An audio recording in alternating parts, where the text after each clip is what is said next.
no quiero que sea específica de fibromialgia, pero se ha hablado de ejercicio, se ha hablado de que la fibromialgia funciona mejor con ejercicio, pero quería saber si os parece que también tiene una relación por ahí, ¿no?, sobre la emoción y la somatización.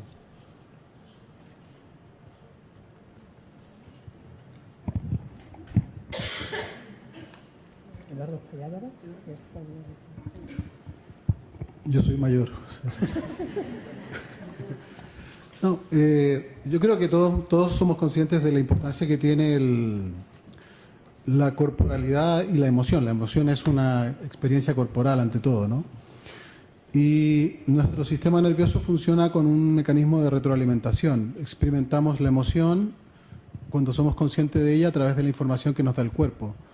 Y la emoción no se entiende sin la corporalidad, ¿no? Si no, sería simplemente un pensamiento abstracto. En cuanto a la somatización como enfermedad, yo recomiendo la lectura de una señora que está muy de moda, una neurólogo, Karen O'Sullivan, ¿bien?, que ha publicado un libro de divulgación de la somatización de la enfermedad y se llama Todo está en la mente, o Todo está en la cabeza, algo así. Y te recomiendo esa lectura, puesto que es muy... son casos muy dramáticos, ¿no?, pero nos explica hasta qué punto nos puede traicionar nuestro sistema nervioso, o la expresión de una enfermedad puede ser la consecuencia de una alteración de nuestra vida emocional o psíquica.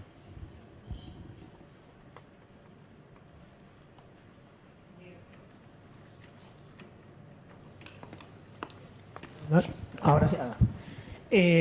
Hombre, pero el tema de que la emoción está relacionada con el dolor creo que está claramente aceptado.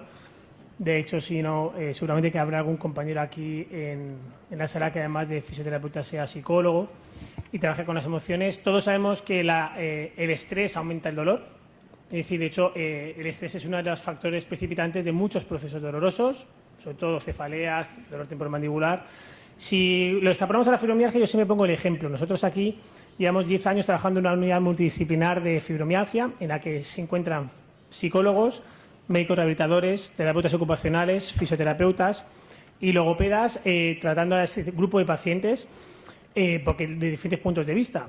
No, lo que ocurre es, va en relación con la frase que he dicho antes. Es decir, creemos que la fibromialgia es el prototipo de dolor que hace años se veía de mujer. En este caso no tengo nada contra las mujeres, pero el 80% estadísticamente que sufren este cuadro doloroso son mujeres, deprimida, cuarentona o cincuentona, perdón.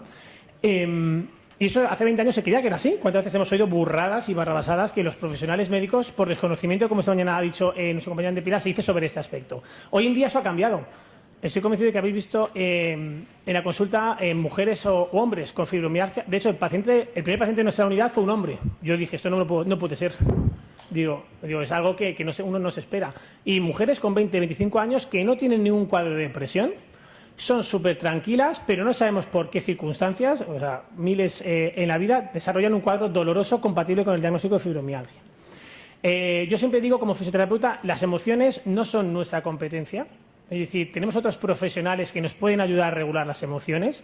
Nosotros debemos ser capaces de identificar si ese paciente tiene un componente emocional importantísimo dentro de su cuadro de dolor y derivar al paciente al profesional correspondiente. Esto es un debate que sé que puede suscitar mucho dolor a los fisioterapeutas, pero yo creo que personas como terapeutas ocupacionales o psicólogos, obviamente especializados, pueden ayudarnos a nosotros como terapeutas manuales en este proceso. Obviamente, ahora yo siempre digo la pregunta, como muy bien ha dicho Eduardo, el libro de esta neuróloga muestra episodios dramáticos y seguro que hemos tenido pacientes que incluso han pensado en suicidarse por el dolor, ¿vale? Pero eso no es un componente emocional, somatización. Es decir, el dolor les ha llevado a esa situación.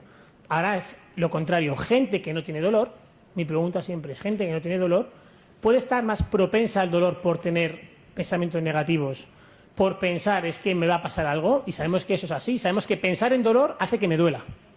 Por lo tanto, yo creo que es muy distinto determinar estos dos grupos de pacientes, que la emoción ha ocurrido porque el dolor me ha llevado a esa emoción, el caso de un intento de suicidio, o lo contrario, gente que por su personalidad hemos visto, cuando entra un paciente por la consulta súper nervioso, sabemos que es un paciente predispuesto a, y por tanto sabemos que la emoción está integrada, como ha dicho bien Eduardo, en el proceso de dolor. Pero yo creo que este foro es importante determinar que el trabajo en equipo es importante y los fisioterapeutas no debemos de manejar, porque yo he sido testigo en esta unidad de fibromialgia de jugar con las emociones y el paciente desarrollar unos dolores similares a una neuralgia de trigémino, precipitar por el fenómeno de imaginaría, es que no sé cómo se traduce exactamente, imaginar el dolor, cuadros de neuralgia de trigémino que no se lo deseo a nadie. Por lo tanto, creo que es un tema que es importante que lo conozcamos, pero creo que no es nuestro objetivo como terapia, sino identificar ese proceso.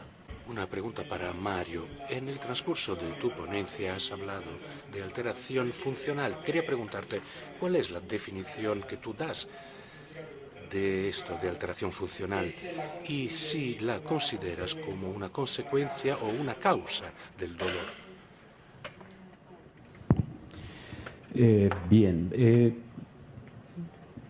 Una de las cosas que creo que deberíamos, en principio, transitar es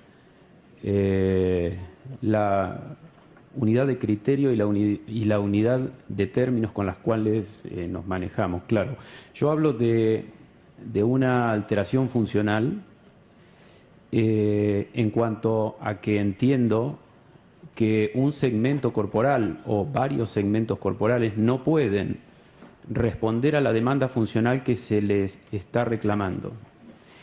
Esto puede ser por un bloqueo articular, esto puede ser por una restricción conjuntiva, o esto puede ser incluso por un patrón de acortamiento muscular, o incluso por un factor de aumento del tono muscular. Lo cierto es que, en principio, ese segmento o esos segmentos no podrían estar satisfaciendo las demandas a las cuales, diríamos, están siendo sometidos. Eso define, de acuerdo a mi criterio, claro, lo que es una alteración de tipo funcional biomecánica, ¿verdad? ¿Por qué creo que esto es importante definirlo? Bueno, porque eso de alguna manera encuadra el tipo de paciente sobre el cual yo creo que podemos tener una acción más concreta. Podemos poner en el otro extremo el paciente con fibromialgia, ya que se lo ha mencionado tanto, ¿sí? O el paciente con un dolor muy asociado a lo emocional, que en ese caso quizás no tiene un componente tan claro en cuanto a su comportamiento en relación a la manifestación del síntoma. Entonces, me es claro pensar desde la clínica que cuanto más concreto es el síntoma, que cuanto mejor lo puede describir el paciente, que cuanto más localizado está y que cuanto más se reproduce en determinados tipos o patrones de movimiento o posiciones, entonces estamos alrededor de lo que podemos llamar un conflicto biomecánico, que por supuesto no va a estar fuera del proceso de modulación, ya sea segmentario o superior, pero de alguna manera ahí creo que es donde nosotros tenemos nuestro principal papel. La segunda pregunta.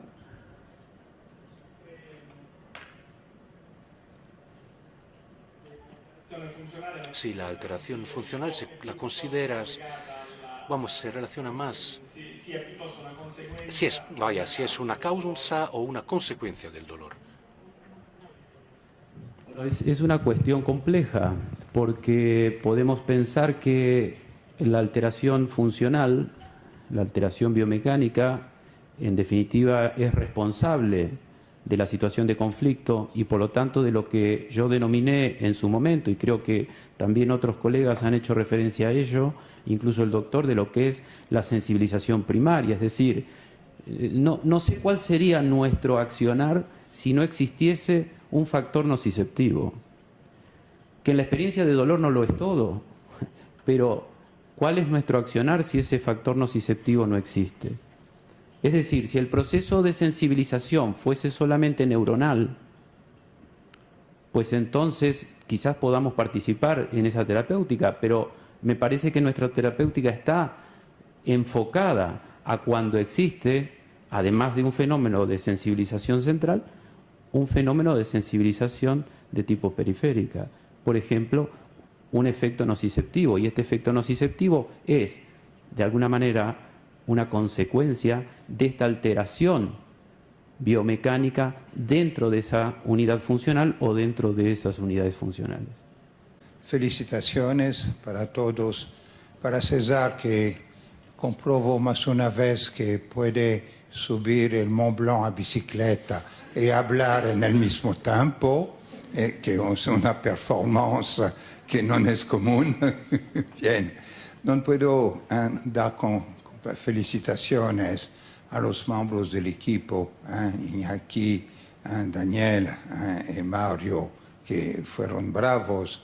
Pero yo quería decir una cosa a Carlos Gocoechea, que me gustó mucho en relación a la memoria celular, porque una vez más era prueba que un tratamiento sintomático no puede funcionar y que mismo si hacemos con paciencia la resalida del efecto a la causa, tenemos que integrar después. Las personas no pueden mantener, no tiene más justificativo, no tiene más las retracciones musculares para justificar una escoliosis importante. Pueden aceptar el resultado, pero no van a aceptar el resultado con efecto que llamamos nos efecto de memoria de un modo global.